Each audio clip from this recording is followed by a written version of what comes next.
Si vous avez cliqué sur cette vidéo, c'est probablement parce que vous hésitez à lancer un webinaire et que vous voulez voir si c'est vraiment fait pour vous. Et peut-être aussi que vous ne savez pas comment faire pour lancer un webinaire et que vous voulez découvrir comment ça fonctionne. Si c'est le cas, vous êtes au bon endroit. Petit rappel avant de commencer, les webinaires, qu'on soit d'accord, ce sont des conférences en ligne, souvent présentées en direct, qui ont pour but de vendre des services, des produits ou des formations. On en voit partout, on en voit beaucoup. C'est une des méthodes qui est très populaire sur Internet pour vendre son offre sur le web. Mais est-ce que ça fonctionne toujours aussi bien en 2025 ? Personnellement, je ne savais pas vraiment avant d'avoir testé et j'étais curieux donc de savoir. C'est pourquoi j'ai voulu tester ce format avec une cliente. Donc dans cette vidéo, je vais partager avec vous les résultats qu'on a eus de manière totalement transparente. Je vais vous montrer combien de ventes on a réalisé, comment on s'y est pris, ce qui a fonctionné et ce qui n'a pas fonctionné. Et surtout, je vais vous montrer pourquoi, à mon sens, les webinaires ne sont pas toujours une bonne idée. Et je vais vous montrer ce qu'il faut absolument savoir avant de vous lancer,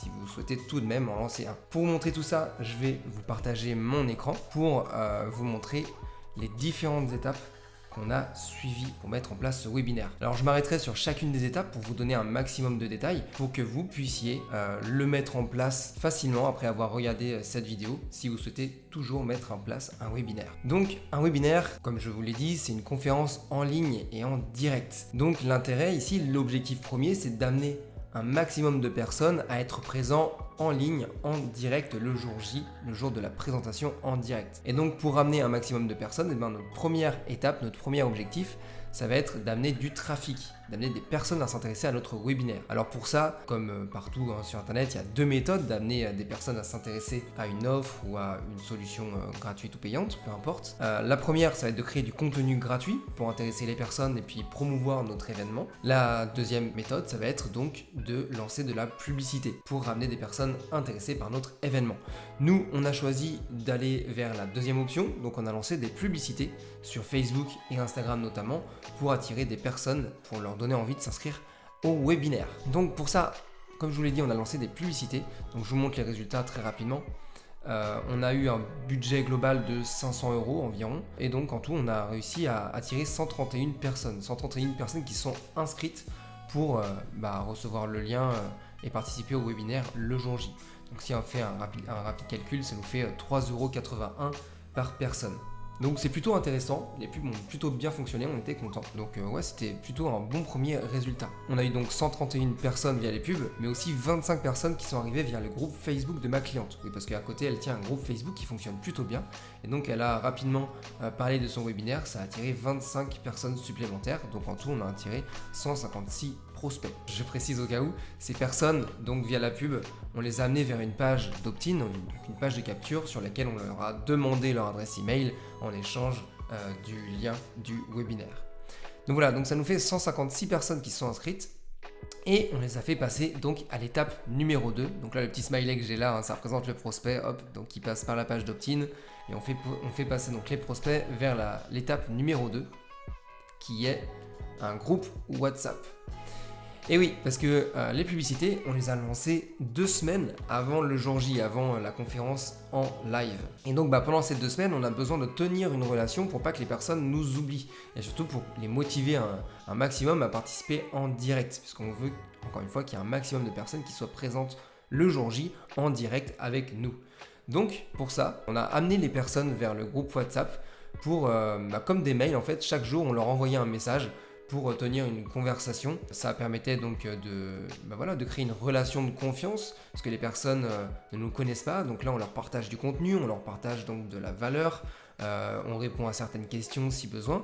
Bref, le groupe WhatsApp est parfait pour ça. On aurait pu se contenter de lancer des emails, mais je trouve que le groupe WhatsApp quand même c'est plus sympathique, surtout qu'on peut répondre aux questions. Si les personnes veulent nous contacter directement, elles peuvent le faire. Donc c'est super intéressant le groupe WhatsApp. On a réussi à amener 111 membres sur les 156 personnes qui étaient intéressées. Donc c'est plutôt intéressant, c'est-à-dire que les personnes ont bien compris, elles étaient intéressées pour recevoir de nos nouvelles avant le webinaire. Donc on a eu 71% de conversion ici. Donc pendant 2 semaines, on a partagé de la valeur, on a échangé avec elles, etc. On a créé une relation de confiance. Et enfin, arrivé au jour J, on a amené évidemment les personnes sur le webinaire. Alors le webinaire qui a été très simple à organiser, hein.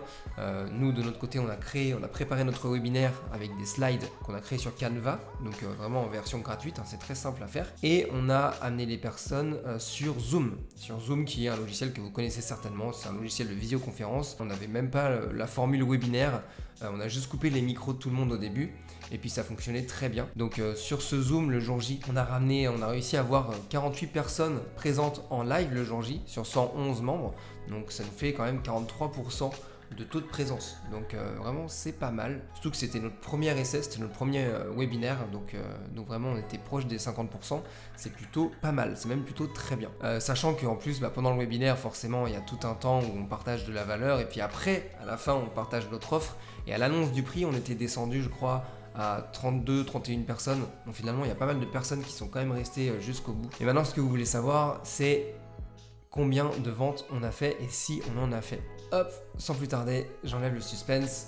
Et donc oui, on a réussi à faire des ventes via le webinaire. À la fin du webinaire, il y a 1 ou 2 personnes qui ont acheté directement et le lendemain, avec nos rappels, il y a des personnes supplémentaires qui ont acheté. Donc c'était plutôt une réussite pour nous, même si on s'était fixé 10 ventes, puisque ma cliente ne pouvait pas accueillir plus de 10 ventes, eh bien on a réussi quand même à faire 5 ventes plus un achat. Alors le plus un achat, je vous en parlerai tout à l'heure, je ne le compte pas dans les 5 ventes, c'est pour ça que je le mets à part, parce que c'est quelqu'un qui était intéressé par une autre offre de ma cliente, une offre à plus haut budget et avec un suivi plus personnalisé. Donc je le compte quand même parce que ça a motivé la personne à prendre l'action, mais c'est pas le produit qu'on vendait à la base. Je vous montre comment ça s'est passé sur le logiciel, je vous montre les ventes. On se retrouve donc sur le logiciel qu'utilise ma cliente pour tous ces tunnels de vente, les ventes, etc. etc. Et donc vous le voyez ici, on est sur la dernière semaine, donc il y a eu des ventes ici. Je vous les montre là, donc en fait on vendait une offre à 555 €, payable en 3 fois 190 €. Donc vous voyez ici on a 2 personnes qui ont acheté directement en une fois et d'autres qui ont commandé en 3 fois, donc c'est plutôt intéressant. En tout ça nous a fait des ventes à 2880 €. Donc si je compte les 5 ventes ici, donc les 5 ventes du produit qu'on vendait à la fin du webinaire, on en est à un total donc, de 2880 €. Et le plus 1800 €, c'est l'achat ici. Donc c'est la personne qui a choisi de prendre un produit plus individuel, plus premium, etc. Et si on fait le calcul total, les résultats donc, des ventes moins les dépenses publicitaires, donc on avait dépensé 500 € en pub, ça nous fait quand même 4180 € de bénéfices. On est plutôt content des résultats qu'on a eu avec le webinaire.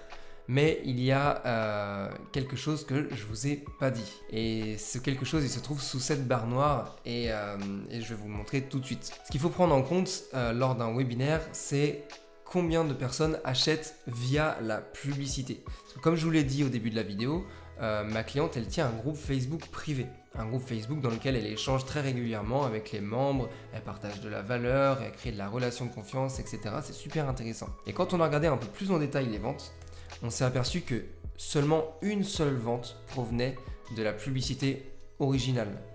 Donc c'est-à-dire que sur les 131 personnes qui sont inscrites via la publicité, seulement une personne a acheté l'offre.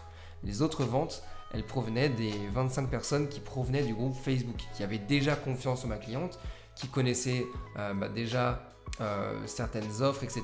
Bref, le webinaire a été une très bonne force, puisque ça leur a permis de prendre leur décision de passer à l'action. Mais elles avaient déjà confiance en ma cliente avant. C'est pourquoi je trouve que le webinaire, c'est une bonne idée, mais pas forcément si on veut faire de la vente directe. À mon sens, c'est mieux, c'est plus intéressant si on amène les personnes sur un groupe ou sur un espace pour créer de la confiance avant de proposer des webinaires ou toutes sortes d'offres. C'est pourquoi ce que je vous conseillerais, si vous voulez lancer ce genre de webinaire ou présenter votre offre sur internet en ligne, ce que je vous proposerais, ça serait plutôt de suivre ce schéma-là. Je l'ai utilisé avec plusieurs clients et c'est ce qui fonctionne toujours le mieux. C'est-à-dire qu'on commence toujours par la première étape, donc le petit smiley, c'est le prospect. Donc on lui propose via une publicité ou des contenus gratuits de rejoindre notre groupe. Donc un groupe, ça peut être un groupe Facebook ou un groupe School ou un groupe WhatsApp, peu importe, bref, on se concentre sur une communauté, ça nous permet de rassembler des personnes intéressées par notre expertise dans un seul et même endroit et de faciliter les échanges.